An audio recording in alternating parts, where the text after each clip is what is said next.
I'm Joe Ciotola. I'm an orthopedic surgeon at Mercy Hospital, and I'm talking to you today about hip, knee, and shoulder arthritis, just to provide basic information for patients seeking information about arthritis.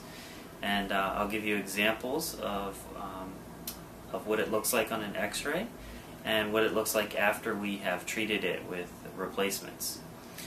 We do not know exactly what causes osteoarthritis, which is the most common form of arthritis. What it is the cartilage, the cushioning surface on the ends of the bones at the joints wears down. By far the most common is the knees, and it tends to get worse as we get older, but we're also noticing that patients are coming in younger and younger with more severe arthritis than we've seen before, and we're not sure exactly why that is. We do know that there's a genetic component to arthritis, and it does tend to run in families. We also know that if a patient has one joint involved, it's likely that over time they will have other joints involved as well. Weight does not seem to cause arthritis, being overweight, but it does make the joints hurt worse when there's more weight or more pressure on the joints.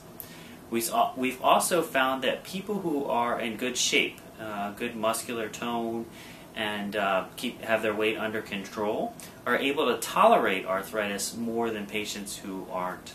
So a little bit more active that you are, the better your symptoms tend to be. The first line of treatment for arthritis is anti-inflammatory medications such as Aleve or Motrin or Advil, and compressive sleeves like a neoprene sleeve or an ACE wrap.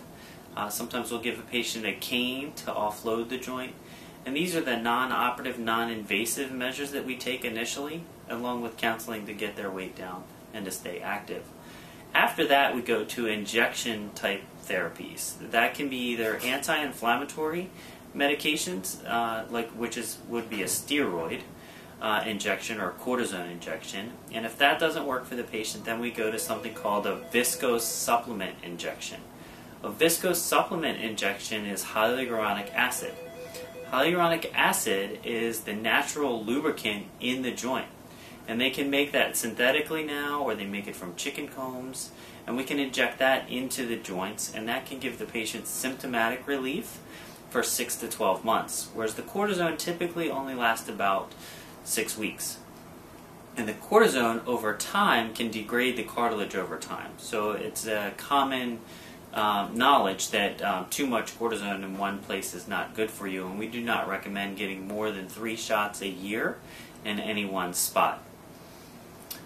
After the patient has failed non-operative treatment and injection therapies, typically we will then start talking about, if their disease is bad enough, we will start talking about resurfacing the joint. And with regards to the knee, that would either be a partial knee replacement or a total knee replacement. And I have behind me examples of what the x-rays look like.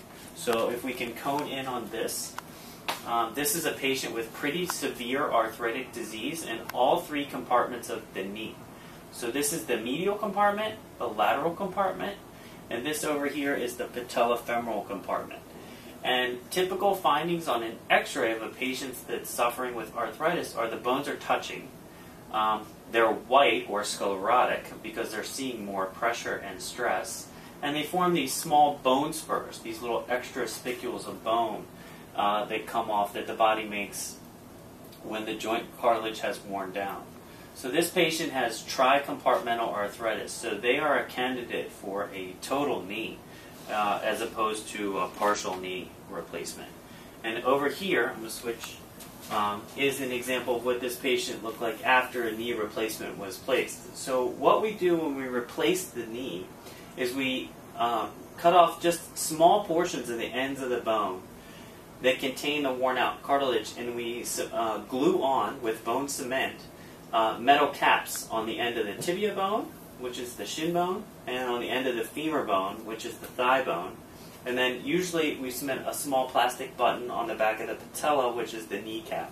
And in between the bones goes a plastic liner that acts as the cushion or cartilage in the replaced joint.